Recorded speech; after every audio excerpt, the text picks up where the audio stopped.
जी भाई, आज हमारे गुल्लू भाई पीएम साहब के काफिले पे बात कर रहे हैं। मतलब सबके काफिले पे बात कर रहे हैं, कौन कितना लेके जाते हैं, और इसी के ऊपर हमारे गुल्लू भाई की होगी धुलाई। देखो वीडियो। पिक्चर चालू करो बे। आज प्रधानमंत्री मोदी के काफिले में महज 2 गाड़ियां थी। Oh shit! देश के गृह मंत्री के काफिले में भी गाड़ियां कम थी। क्या बात कर रहे हैं? यानी बीजेपी अगर प्रधानमंत्री बोल रहे हैं तो उसको फॉलो कर रही है। चुप कर बे कुत्ते। कई मंत्री आज मेट्रो से चले, कई मंत्री आज अपनी गाड़ी चलाकर खुद गए। कह दो कि ये झूठ है। क्या आपको लगता नहीं है एक प्रिकॉशन लेने को बोला गया है? अब गर्दा उड़ेगा भैया। प्रिकॉशन लेने का जब समय था, जब युद्ध चल रहा था, तब तो आप बड़े बड़े काफिले लेके घूम रहे थे, तब तो आप रैलियां कर रहे थे पूरे देश के अंदर। सही पकड़े हैं। ये कह रहे हैं आम आदमी पे क्या बोझ डाल दिया, सोना महंगा कर दिया, तो किस पे बोझ डाला है, क्यों महंगा किया? अगर अपील में इतनी ताकत थी मोदी जी के कि लोग सोना लेना छोड़ देते, तो अगले ही दिन सोना महंगा क्यों कर दिया? हमको नहीं पता। ताकि खरीद कम हो जाए, इसीलिए ना। ये क्यों नहीं बताते? कहते गैस महंगी नहीं करें, गैस महंगी कर दी। बोझ किस पे पड़ा भाई? आम आदमी पे बोझ नहीं पड़ा उसका। बात तो सही है। फिर कहते थे कि सफर महंगा नहीं होगा, सफर महंगा हो गया। कल से ट्रक वाले पूरे देश में हड़ताल पे हैं। शर्म की बात। सारे स्टूडेंट सड़क पे हैं। और फिर कप्टीवाल कहते हैं अरविंद केजरीवाल जी को, मैं तो कहता हूं सबसे बड़ा कप्टी तो मोदी है इस देश के अंदर। मुझे क्रेडिट नहीं चाहिए। 22 लाख बच्चों को बेवकूफ बना रहे हैं। कह रहे हैं एनटीए ने पेपर लीक करा दिया। एनटीए कौन है? एनटीए की औकात क्या है? मोदी जी की सरकार ने पेपर लीक कराया है। नहीं बेटा, ये ठीक नहीं है। और आप उसके ऊपर चर्चा कराओगे तो बीजेपी का प्रवक्ता उस डिबेट में नहीं आएगा, मैं गारंटी देता हूं। आपका ट्राई कर लेना अमित जी। हिम्मत। ऊपर तक इनका पैसा जाता है, सारे देश का सिस्टम कोलैप्स कर दिया। आज 2 गाड़ियों का आपको 10 सेकंड का वीडियो भेज दिया, आप सब लोग चला रहे हो। मोदी जी ने 2 गाड़ियां इस्तेमाल की। मैं आपसे पूछता हूं अमित जी, नहीं, वीडियो तो एक और आया है। सीएम भगवंत मान का काफिला 19 गाड़ियां उसमें शामिल है। जहां देश का प्रधानमंत्री 2 गाड़ियों के साथ चल रहा है, भगवंत मान 19 गाड़ियों के साथ चल रहे हैं। बोलने दे, तकलीफ हुआ है बेचारे। बोल।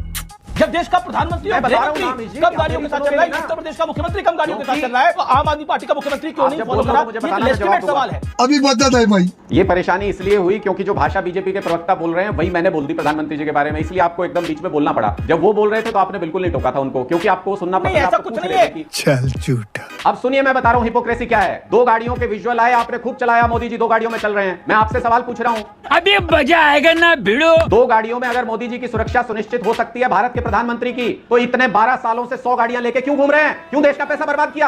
आग लगा दी। 12 साल से 100 गाड़ियों का काफिला लेके क्यों चल रहे हैं? भारत के प्रधानमंत्री हैं, मजाक में लोगे क्या उनकी सुरक्षा को? देश के प्रधानमंत्री की सुरक्षा खतरे में डाल रहे हैं और आप उस पर तालियां बजा रहे हो अमित जी। 5 किलोमीटर का एरिया सील कराना पड़ा ये 10 सेकंड का विजुअल बनाने के लिए, और आप कह रहे हो उस पर कि बहुत बड़ी बात कर दी, बहुत बड़ी बात कर दी। ओके, दलाल ये तो लेने के देने पड़ गए।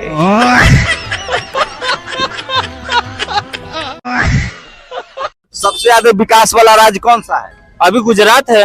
गुजरात सबसे विकास वाला राज्य। हाँ, फंस गया सीएम। गुजरात कभी गए हैं? नहीं, अभी तो गए नहीं है हम। कभी नहीं गए? अरे गए नहीं है, ज्ञान देना शुरू कर दिए।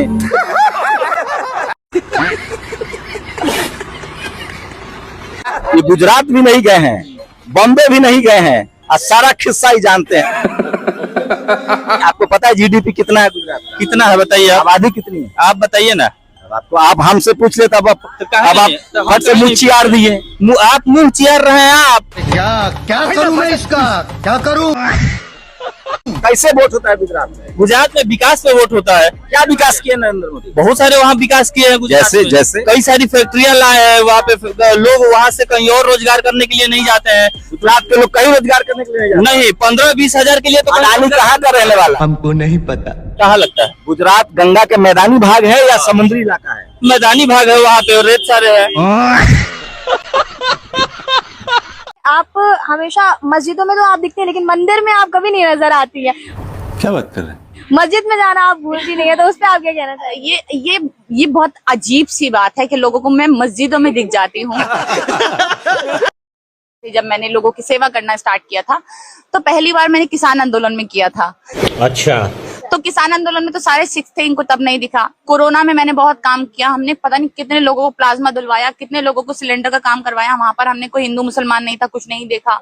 शाबाश, ये बड़ी अच्छी बात कही आप।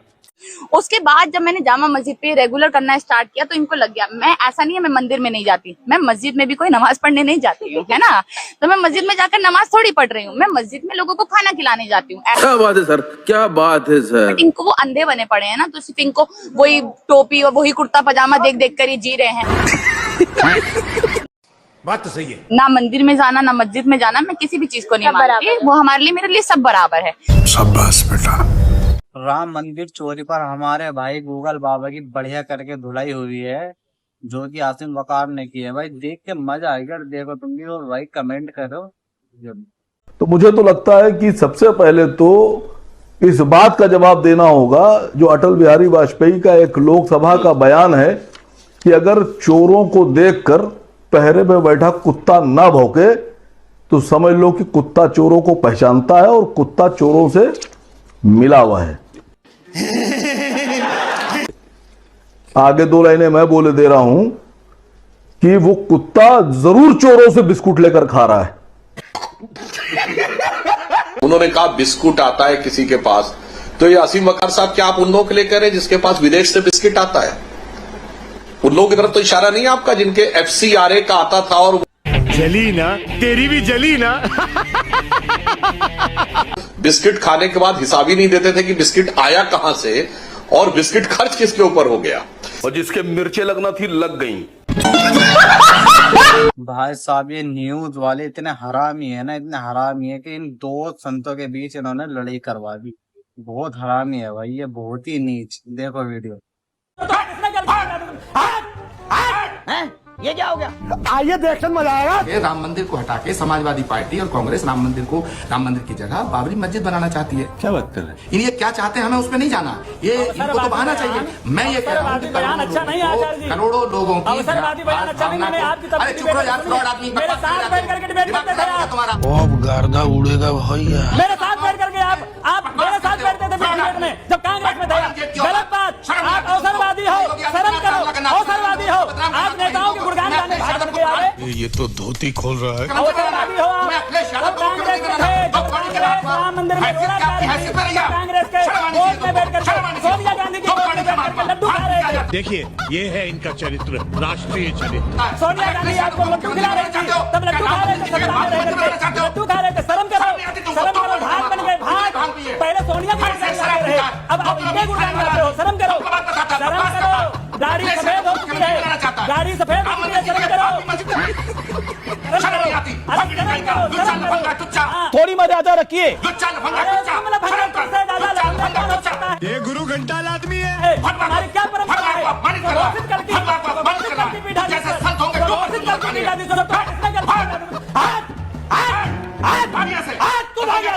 ऐसे ही चलता रहा तो इस देश को विश्व गुरु से गुरु घंटाल बनने में ज्यादा टाइम नहीं लगेगा।